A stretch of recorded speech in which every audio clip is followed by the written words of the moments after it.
अस्सलाम अलैकुम नाज़रीन, आप देख रहे हैं स्कोप ट्रेंड्स होराइजन्स। दुनिया एक ऐसे मोड़ पर खड़ी है जहां एक छोटा सा फैसला पूरी इंसानियत का मुस्तकबिल बदल सकता है। हालिया दिनों में एक ऐसी खबर सामने आई जिसने सबको हैरान कर दिया। एक जंग जो तेजी से बढ़ रही थी अचानक रुक गई। ईरान और इसराइल के दरमियान बढ़ती हुई कशीदगी, जो कई माहिरीन के मुताबिक एक बड़े आलमी तसादुम में बदल सकती थी, अचानक एक सीज़फायर पर आकर रुक गई। लेकिन क्या वाकई ये जंग खत्म हो गई है? आइए सिर्फ एक खामोश वक्फा है, एक ऐसी खामोशी जो किसी बड़े तूफान से पहले आती है। ये कॉन्फ्लिक्ट कोई नया नहीं है, इसकी जुड़े दहाइयों पुरानी है। जब 1979 के बाद ईरान और इसराइल के ताल्लुकात मुकम्मल दुश्मनी में बदल गए, इसके बाद से दोनों ममालिक ने बराह रास्त नहीं बल्कि बिलवास्ता जंगें लड़े, जिन्हें प्रॉक्सी वॉर्स कहा जाता है। मिडल ईस्ट के मुख्तलिफ इलाकों में असर और रसूख बढ़ाने की कोशिशें, खुफिया ऑपरेशंस, साइबर हमले और सियासी चाल, ये सब एक मुसलसल जंग का हिस्सा थे जो दुनिया के सामने पूरी तरह कभी नहीं आई। लेकिन 2025 और फिर 2026 में हालात ने अचानक शिद्दत इख्तियार कर ली। हमले बराह रास्त होने लगे, टेंशन्स बढ़ने लगे और दुनिया को ये महसूस होने लगा कि शायद अब एक बड़ी जंग नागुज़ीर हो चुकी है। इस दौरान अमेरिका का किरदार भी अहम हो गया। अमेरिका, जो हमेशा इस खित्ते में एक बड़ी ताकत के तौर पर मौजूद रहा है, इस कॉन्फ्लिक्ट में मजीद शामिल होने लगा। इससे सूरत-ए-हाल और पेचीदा हो गई। तेल की सप्लाई, खास तौर पर स्ट्रेट ऑफ हॉर्मुज़, खतरे में आ गई, जो दुनिया की मईशत के लिए एक अहम रास्ता है। अगर ये बंद हो जाता तो आलमी सतह पर एक बड़ा इकोनॉमिक क्राइसिस पैदा हो सकता था। दुनिया भर की नजरें इस कॉन्फ्लिक्ट पर थीं और हर कोई ये सोच रहा था कि अगला कदम क्या होगा। फिर अचानक एक ऐलान हुआ, सीज़फायर। ये सीज़फायर एक तरह से सबके लिए हैरान कुन था।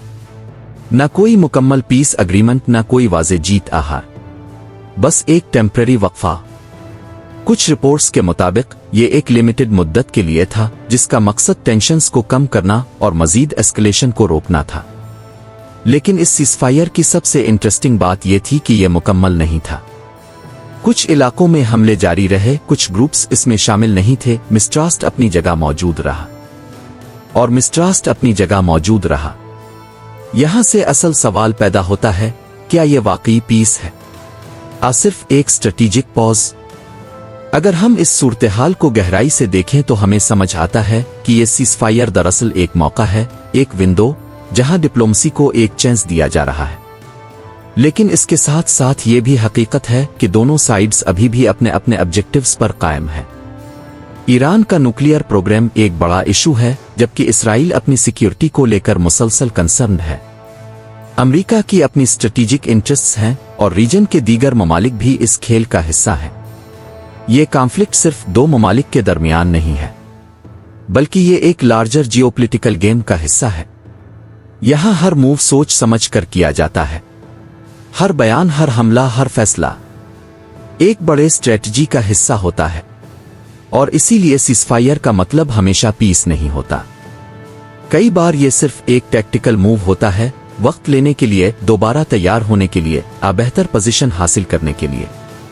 अगर हम हिस्ट्री को देखें तो हमें बार बार ये पैटर्न नजर आता है। जंगें अक्सर सीज़फायर से रुकती हैं लेकिन खत्म नहीं होती, वो सिर्फ पॉज हो जाती है। और फिर जब हालात दोबारा टेंस होते हैं, वही जंग एक नई शक्ल में वापस आ जाती है। आज की सूरत-ए-हाल भी कुछ ऐसी ही लग रही है। सीज़फायर के बावजूद मिसट्रस्ट खत्म नहीं हुआ। दोनों साइड्स एक दूसरे पर शक करते हैं। अलायंसेस अभी भी मौजूद हैं और रीजनल टेंशन्स अभी भी बरकरार हैं। लेबनान, सीरिया और दीगर इलाकों में हालात अब भी अनस्टेबल हैं। इसका मतलब यह है कि कॉन्फ्लिक्ट का पोटेंशियल अभी भी खत्म नहीं हुआ। एक और अहम पहलू है ग्लोबल इंपैक्ट। ये कॉन्फ्लिक्ट सिर्फ मिडल ईस्ट तक महदूद नहीं है, इसके असरात पूरी दुनिया पर पड़ सकते हैं। Oil prices, global markets, political alliances, सब कुछ इससे मुतासिर होता है।